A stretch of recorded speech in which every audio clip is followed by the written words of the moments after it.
పేద ధనిక తేడా లేకుండా తమకు తినడానికి ఉన్నా లేకున్నా పెంపుడు జంతువులను పెంచుకొని వాటి ఆలనా పాలన చూసుకుంటూ ఉంటారు చాలామంది. అయితే ఇళ్లలో జంతువులను పెంచుకునేవారు చాలా జాగ్రత్తగా ఉండాలని నిపుణులు హెచ్చరిస్తున్నారు. వాటి ద్వారా మనకి వ్యాధులు వ్యాపించే అవకాశం ఉందని అంటున్నారు. వాటిని ఏ విధంగా పెంచాలో తెలుసుకొని వాటికి వ్యాధులు సోకకుండా జాగ్రత్త పడాలని చెప్తున్నారు.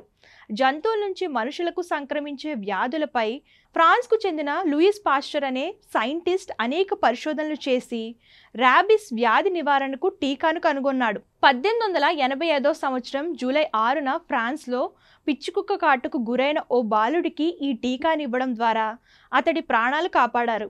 అప్పటి నుంచి ఏటా జూలై 6న జూనోసిస్ డే నిర్వహిస్తూ వస్తున్నారు.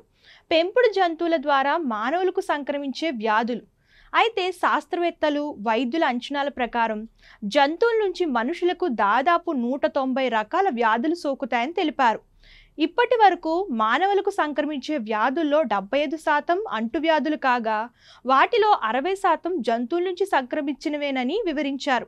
పశువుల ద్వారా మసూచి, గాలికుంటు, rabies, anthrax, listeriosis, brucellosis, Q fever, క్షయ, తామర, బెబిసియోసిస్, ఫైలేరియాసిస్, హైడాటిడోసిస్ వ్యాపిస్తాయి.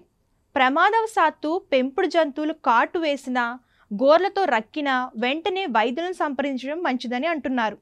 పెంపుడు జంతువులను ఎంతవరకు ప్రేమించాలో అంతలోనే ఉంచాలని, వాటికి అతిగా గారభం చేసి ప్రాణాలపైకి తెచ్చుకోవద్దని పశువర్ధ శాఖ జాయింట్ డైరెక్టర్ అన్నారు. పెంపుడు జంతువుల వైద్యానికి వచ్చే వారిలో 90% మంది కుక్కలు పెంచుకునే వారే ఉంటున్నారని, వాటిని తాము నివసించే పడక గదుల్లో పడుకోబెట్టుకోవటం, వంట గదుల్లో పాత్రలతో ఆడుకోవడం, పిల్లలు తమ ఒళ్ళో పెట్టుకొని ఆడుకోవటం తగ్గించాలని తెలిపారు. పిల్లలు వాటితో ఆడుకున్న తరువాత వారి చేతులను సబ్బుతో శుభ్రంగా కడగాలని సూచించారు. లేకుంటే వ్యాధులు సంక్రమించే ప్రమాదం ఉందని తెలిపారు. ముఖ్యంగా కుక్కలకు సరైన వయసులో టీకాలు వేయించుకోవాలని, పుట్టిన 45వ రోజు, 60వ రోజు, 90వ రోజు, అక్కడి నుంచి ప్రతి 6 నెలలకు 12 నెలలకు ర్యాబిస్ ఇతర వ్యాధులను నివారించే టీకాలను వేసుకోవాలని తెలిపారు.